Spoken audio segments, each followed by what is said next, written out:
With the new Tomodachi Life Direct, we got a bunch of information about what the game is going to look like. So much so that I'm even doing a series on everything we know about specific new features in the game. But despite all these things we do know now, it feels like there's an equal amount of things that we still don't know about this game. So today I wanted to go over some of these things, starting with the more popular questions and slowly going towards the more niche and original questions that I personally still have about this game. So without further ado, let's get right into it. This is 10 things we don't know about the new Tomodachi Life Living the Dream. Number 1, will there be a music hall? This is probably the most asked question in the community at the moment because this was a really big and fun feature in the last game and something that we just haven't seen any sign of for the new one. However, I'm not giving up hope. I think there will be a music hall. So the bigger question is, what will this feature look like in the new game? What are the new songs that we're going to be hearing? And how will this feature be implemented in this game? Number 2, what's up with the buildings that they didn't mention? Before introducing some stores like the food mart, they did say that we would take a look at some of the shops and not just the shops.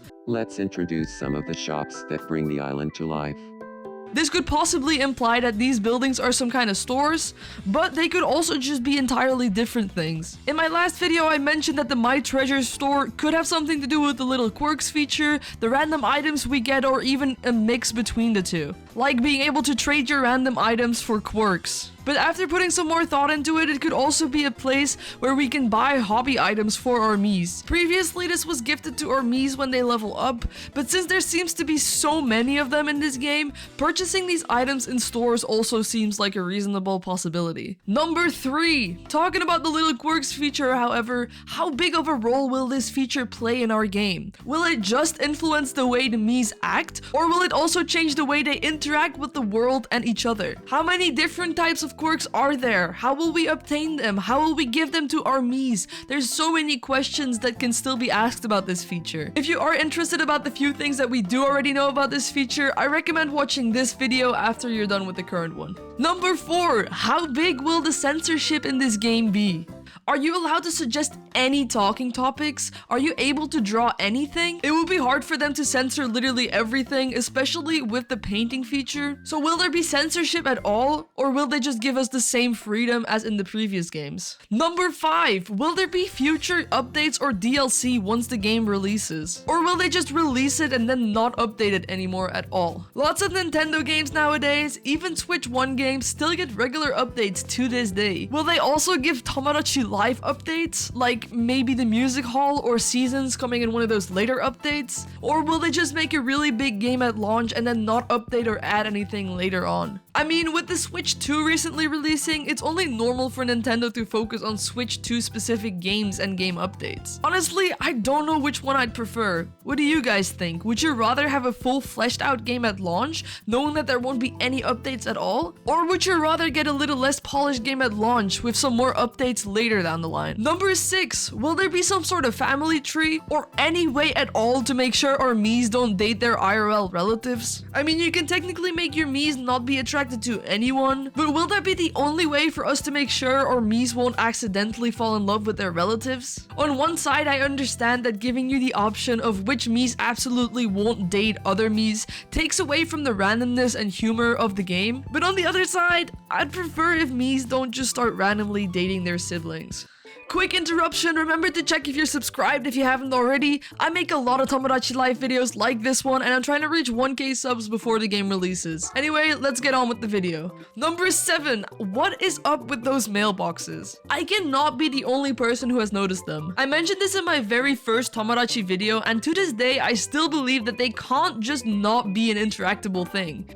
It's one thing that every Mii house has their own mailbox, but even the bigger apartment blocks also having their own bigger mailboxes has to be a sign that they matter at least a little bit. Then again, some people might say it could just be an aesthetic choice. I mean, every house technically has a mailbox. But mind you, we are talking about the game where even the lampposts are something that the Miis can interact with. So my guess is that maybe Miis can send mail to each other, or maybe we can send letters to the Miis. I'm not sure how it's going to be used and implemented, but I have a lot of faith in the fact that this is not just an aesthetic feature. Number 8, is the Ferris wheel only for confessions? I mean, most likely we'll also be able to see the Miis just enjoying the Ferris wheel without romantic intentions. I'm more specifically wondering about which Ferris wheel related activities there might or might not be. If I remember correctly, in the past game we had the retro game, the magician, and the mystery items bag all in this theme park. We already know that the last one has its own spot in this game, but what about the other things? I'm not saying those specific activities will necessarily return, but it would be odd if we didn't get any activities for such a big building. Number 9. Do Miis know how to swim? Will they go into the ocean next to the beach? And if so, how deep will they go? Will there be swimming or water related quirks? Will there be swimming or water related mini games? Can we grab a Mii and throw it into the ocean? And if that is possible, what happens once the Mii gets thrown in? Will they just swim around or will they swim to shore as soon as possible? And what happens if you throw a Mii into a pool of water that they can't escape from? And finally, number 10, exactly how many interactable island items will there be for us to purchase? What type of items are these going to be and how big will their impact be on the game? Will items like vending machines have an impact on how hungry our Miis are? Will Miis just sit on the floor if they can't find any benches? Will a decorated and interactable island improve the mood of our Miis? Or will it have an influence on how quickly they level up? Is the store the only way that we can get these interactable items? Or will we also be able to receive them from the Miis themselves by, for example, winning a minigame? We got so much information about this game and yet we're left with so many questions. I only covered 10 questions in this video, but I'm sure you guys have many more and I'd love to hear them down below in the comments, as well as what you guys think the answer to my questions would be.